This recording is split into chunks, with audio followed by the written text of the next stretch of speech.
Chris has been out and about on the road today, so I've got to ask him, did you watch Business Questions in the House of Commons, Chris, this morning? I didn't see Business Questions this morning. No, that was a gap in my Thursday schedule, which was much missed. Well, that's a shame because actually Newscast came up in it. Here is the story. So in the podcast version of this programme, which you can get on BBC Sounds, in the opening music, we have lots of clips of politicians, including Penny Mordaunt saying this when Liz Truss was Prime Minister and had famously disappeared for a day or two. Well, the Prime Minister is not under a desk, as the Honourable. Still makes me laugh every time. Anyway, fast forward to Thursday morning and you have Penny Mordaunt back in the House of Commons as leader of the House of Commons, taking questions, and our opposite number from Labour, Thangam Debonair, makes this little reference because earlier this week Penny Mordaunt had done a speech about podcasts. The leader famously once reassured this House that another Prime Minister wasn't hiding under a desk. Words immortalised on the BBC's Newscast intro. Now, I hear from the Parliamentary Press Gallery reception news that she's a big fan of the podcasts. So, Mr. Speaker, I'll end by tempting her to update Newscast and update this House.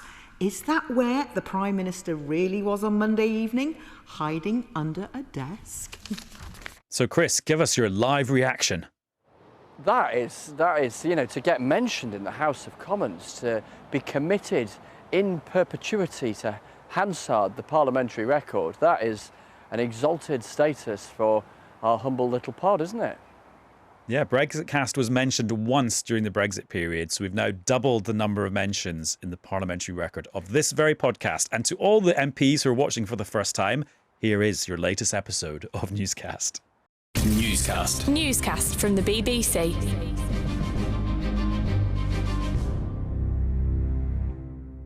Hello, it's Adam in the studio. I'm all on my own, but I'm going to be joined by the Education Secretary, who has got a seat waiting for her, and Chris is out on the road. Yeah, I am. Hello. I am in Kent. You might just be able to see over my shoulder, or if I duck down, the towers of the Dartford crossing. I've been chasing around after the Prime Minister today. And the thing everyone wanted to talk to Rishi Sunak about today was the Bank of England's decision at lunchtime to increase interest rates by 0.5 percentage points, so more than people were expecting. And this comes on the back of the news the day before that inflation was kind of stuck at the same level it had been at the month before, which, Chris, kind of puts a lot of pressure on Rishi Sunak's number one pledge, which is to halve inflation to around about kind of 5% or lower. Yeah, that was his promise back in January, first speech he gave after Christmas. I remember at the time, actually, there was a bit of a sense of, all these promises, he's made them because they're all going to be pretty easy to fulfil. Well, actually, quite a few of them proving a little tricky. Inflation first got sticky and then got stuck, and interest rates carrying on climbing. So you've got this situation where prices are going up, where the cost of borrowing is going up, where you've got the Bank of England in control of interest rates saying that they have to keep going up to try and deal with inflation. They've got a target of getting it to 2% eventually. We're a million miles off that. But as they squeeze the economy with interest rates, the whole point of putting up interest rates is to do exactly that. The danger is that a pretty fragile economy tilts towards a recession. Now, no one wants to see that happen, but the government's absolutely committed to getting inflation down, because it says if it doesn't, that's kind of mugging each and every one of us of the money, the value of the money in our pockets. And all of this in the year before a general election. It's really quite something. The economy is always so important in the countdown to a general election, and now it is absolutely front and centre, and I think it's just going to dominate all the way in over the next year and a bit, maybe less than a year. And it's just so interesting hearing politicians squirming on the airwaves about this, because on the radio this morning, you had James Cleverly, the Foreign Secretary, sort of seeming to kind of forget what the government was doing about inflation, but also then making everyone realise that actually it's kind of down to the Bank of England. And then you had Rachel Reeves, the Shadow Chancellor, coming on and saying, this is what I do to help people who are suffering with their mortgages, but also sort of having to admit that it just comes down to the Bank of England. Yeah, I mean, this is the tricky thing, I think. I think the reality is for politicians is that you've got some really tricky trade-offs here, because putting up interest rates is tough for people if that helps bring inflation down. Then you've got the whole thing about, well, what else can you do as politicians to try and deal with inflation? Short answer, in the short term, not a lot, which is how the Foreign Secretary ended up sort of flailing around on the Today programme, having answered questions on his main brief, Foreign Affairs, and then gets a bit of microeconomics thrown in his direction for good measure. And as you say, Rachel Reeves, the Shadow Chancellor, setting out Labour's plan to try and kind of ease some of the pressures for those who are facing spiralling mortgage bills. But then when you ask her, as I did, well, firstly, what does this do to deal with inflation? Short answer, not a lot. Secondly, what can you do to deal with inflation? Again, beyond interest rates, short answer, not a lot. So the levers can be sort of cranked around all of this stuff, and sometimes not a lot changes. Then those who are directly impacted, quite a narrow cluster of people coming off particular mortgage deals and being clobbered by a new mortgage deal. You've still got inflation that's really high, that has impacts all across the economy. So it's just really, really tricky. There's just kind of no easy solution that politicians can offer. Prime Minister's trying to sound kind of reassuring today, saying it'll all be okay. But the reality of climbing interest rates is that for some people it won't all be okay. So it's just, really, really difficult with these by-elections just around the corner, and then over the horizon, the general election.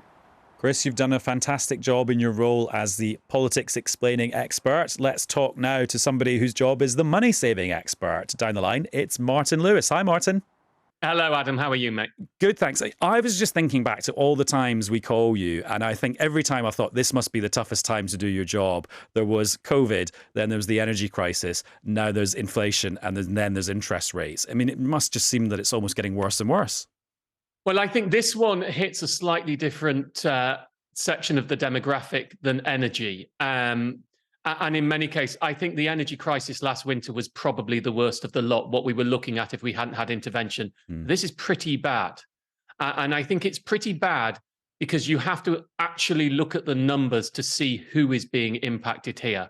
And this is the problem from a consumer's perspective. I'm not an economist. I don't look at business. I'm only focused on the consumer side. The problem is pretty simple. You have roughly, really broad brush, a third of people who rent, roughly a third of people who have mortgages, roughly a third of people who own outright. So we now let's look at the third of people who have mortgages. Of that third of people who have mortgages, many of them are on long-term fixed rates. So they are unaffected primarily, or at least their mortgages are unaffected by interest rate rises. There are the people on variable rates, and there are the people who are coming off fixed rates. Now, that will certainly be, I would think, less than 20% of the population are directly affected by mortgage rate rises. So the Bank of England, which, and let's be really plain here, it is deliberately squeezing people's incomes. That is the point of putting up interest rates, or one of the points of putting up interest rates. It's to get people to spend less, to squeeze their income, to make borrowing more expensive so they have less money to spend. But it is a very small cohort of people who are directly affected by that. So they are having to be squeezed so tight the pips are coming out.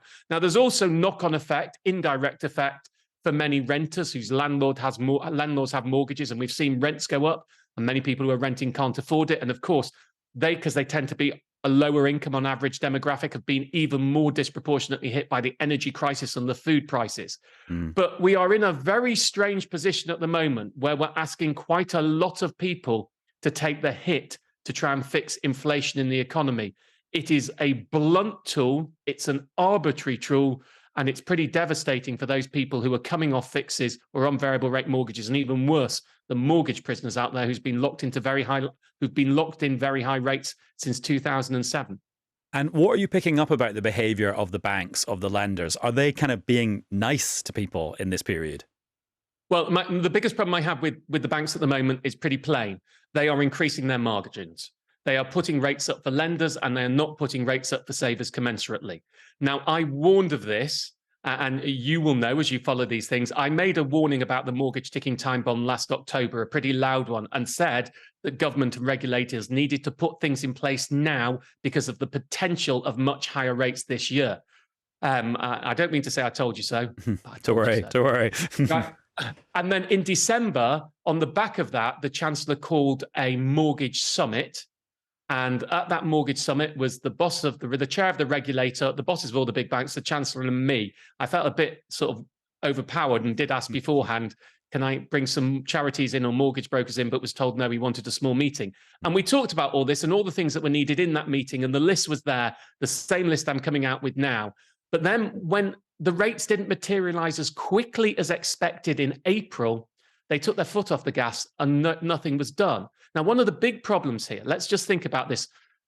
If lenders are increasing rates, they're effectively profiteering from the interest rate rises. Now, first of all, I have a bit of a moral problem with that.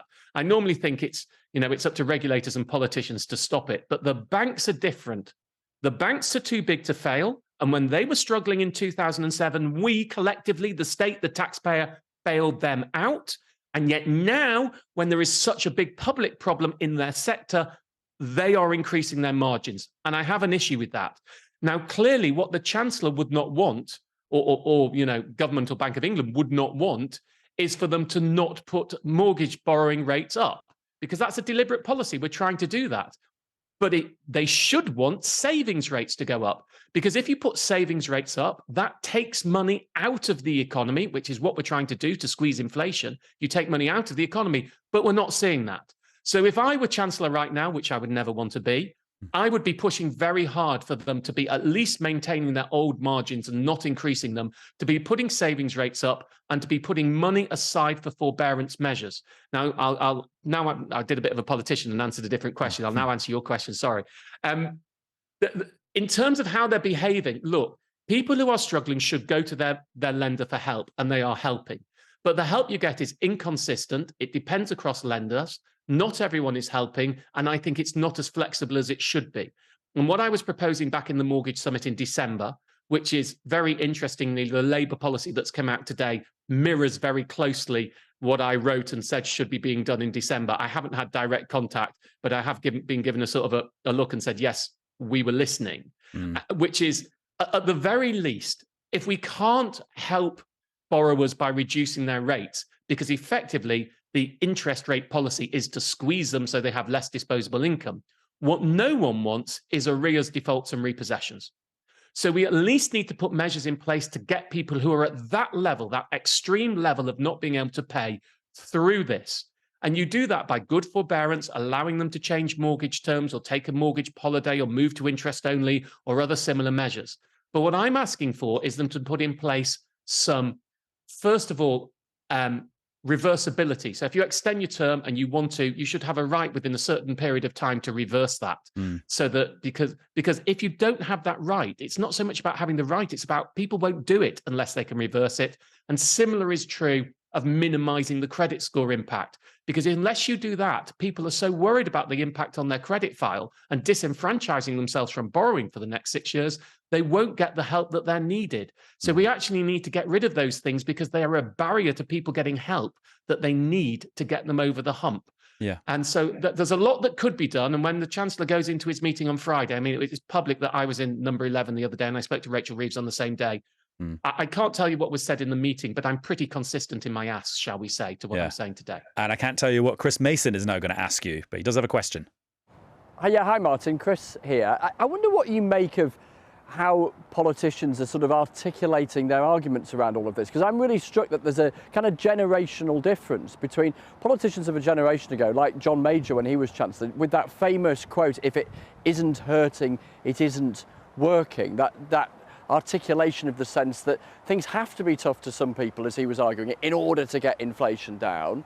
And whilst we've had the Prime Minister and others acknowledging things are tough for people, perhaps not being as direct as some people might ultimately rather hear, given that some people right now really are struggling, as you know more than many, and will continue to with this increase in interest rates. So, well, you'll know I have my own show on ITV. It's prime time. It's mass audience, and I had my audience. All right, we get the hint. I mean, really big audience, guys. Millions.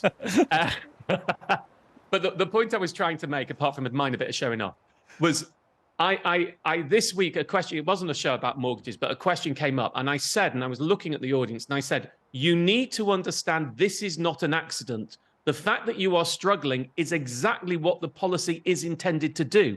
It is intended to substantially decrease disposable incomes to take money out of the economy. And most of the faces were pretty shocked by that. And so it's really interesting here. You hear how I explain it, and I'm not responsible for the policy, so I can explain it. I mean, that's what they're trying to do. So the idea of putting in measures and funds that will decrease mortgage rates, well, that's counterproductive to what the Bank of England's trying to do. It's exactly the opposite. So it isn't going to happen. And I do think, I mean, I'm not sure I particularly like the way John Major phrased it, but at least saying we're putting this up, you will have less disposable income. And this, you know, the argument is, if it's right, and I'm no economist, I want to stay away from that. The argument is this will decrease inflation and you'll be better off in the long run. But I'm not sure they're making that argument particularly. And even the stuff about savers, why I'm saying, because of course what mortgage borrowers want to hear is, well, decrease mortgage rates. Don't keep the margins the same by putting rates up for savers, decrease mortgage rates. But that is counter to what the Bank of England is trying to do. And I'm not sure that we are being as honest with the public about what has to happen as is necessary. And you will note, neither of the two main parties, I mean, the two parties who are most likely to be in government after the next general election, neither of them are proposing any form of mortgage bailout. They're all talking and following roughly what I'm saying now. And I work within the confines of who's elected. It's not my job to revolutionize the system. It's my job to say, how do we make it work as best within the parameters that you have set? And what they're both doing is saying, well, what we need to do is, how do we get people who are at the very brink through this? Not how do we make it easier for the people who we want to really hit in their pockets, because that's what the economy needs. And my sense of social justice, though, I find it very difficult of how few people we are actually targeting with the interest rate policy by putting mortgage rates up and having to really squeeze them so tight, disproportionately tight, so that, you know, we can bring inflation down for everyone. And I think there are probably other policies that might be able to help a little bit. When you say, Martin, that actually it's the profits, the margins that the banks are making on lending that should be coming down to help people, I'm thinking about your weekly email where you cover all sorts of other sectors like flights, home insurance, car insurance, mobile phones, all that stuff. Is there a sector of the economy where actually that has happened and actually the consumer has kind of won?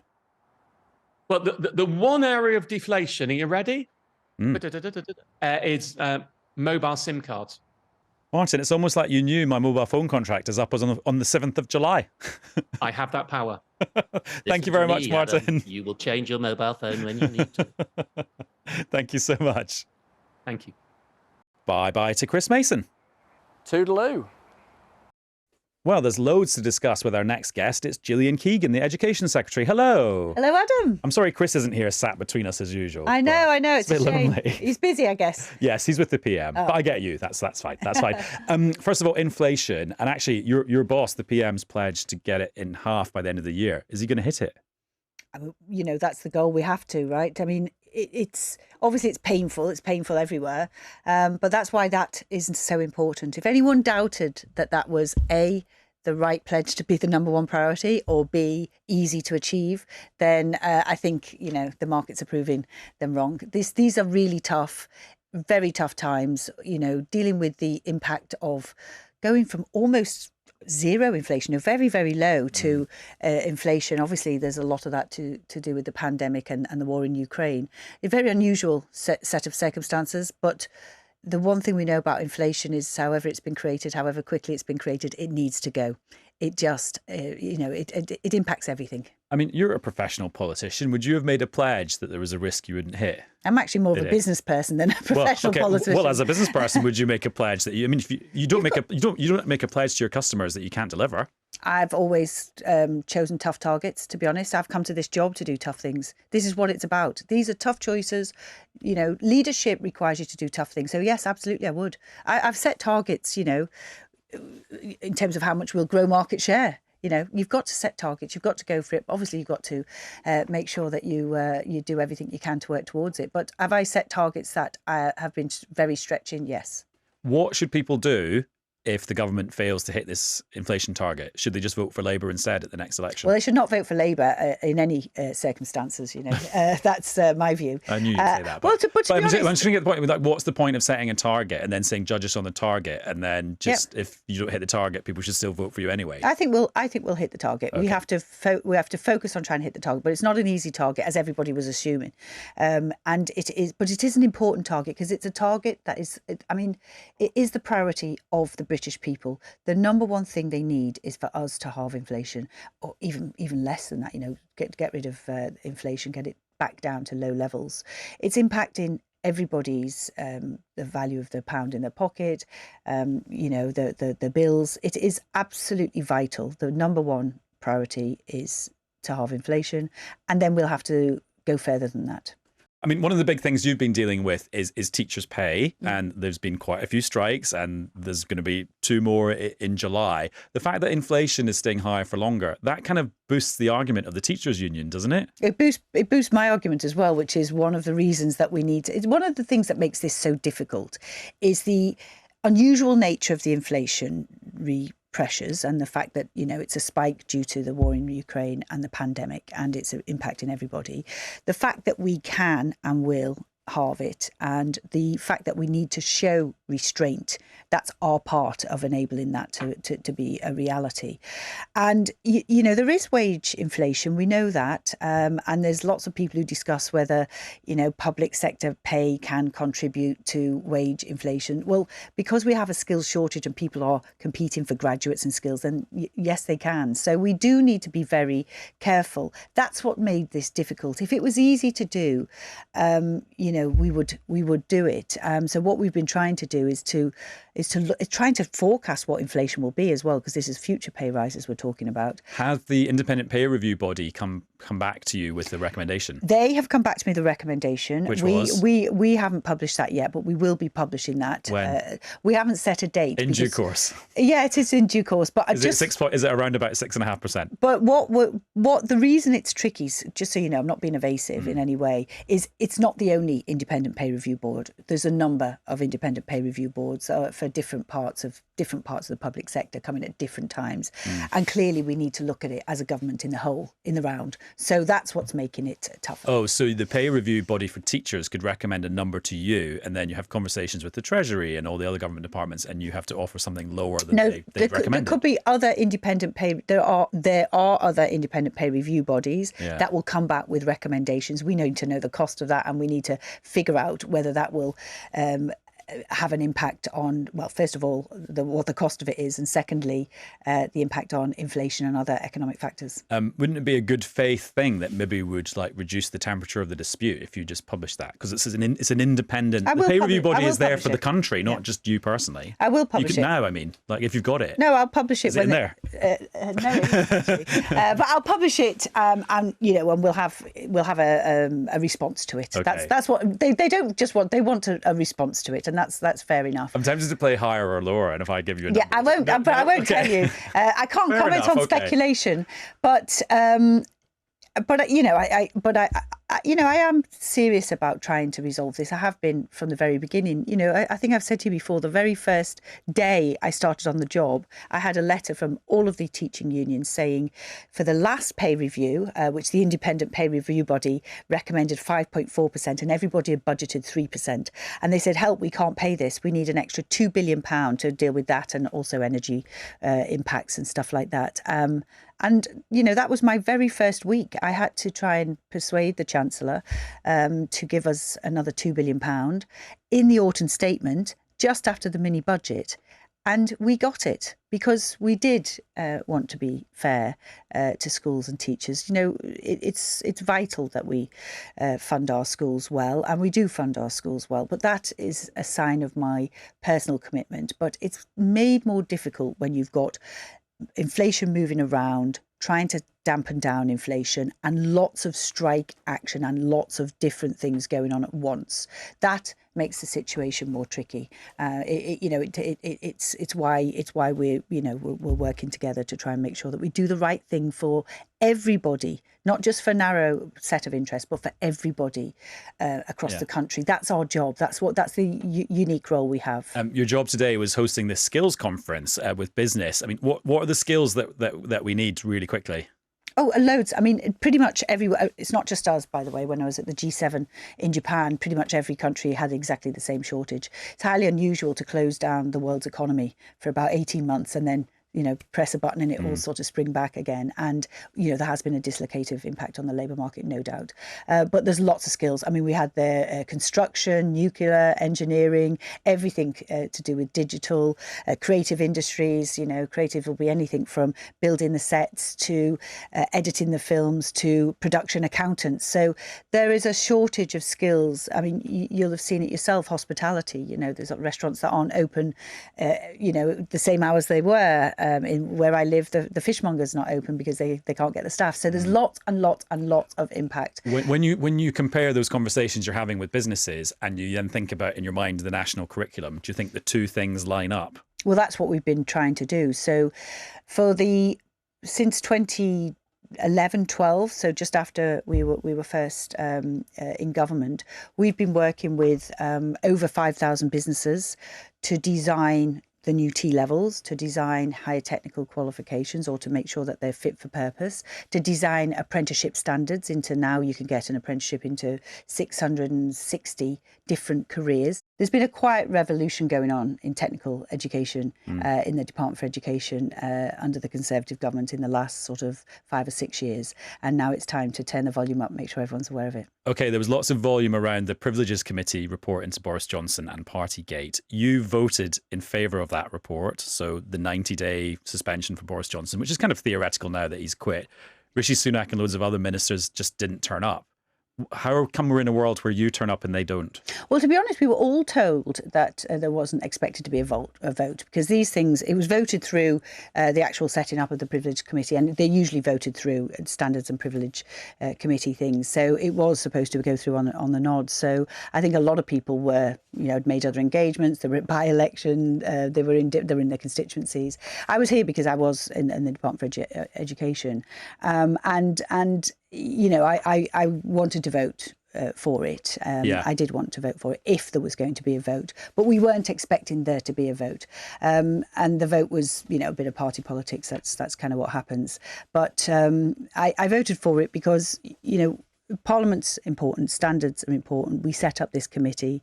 The colleagues who are on that committee, the Conservative colleagues, I respect them. They've done a thorough job. I read the report.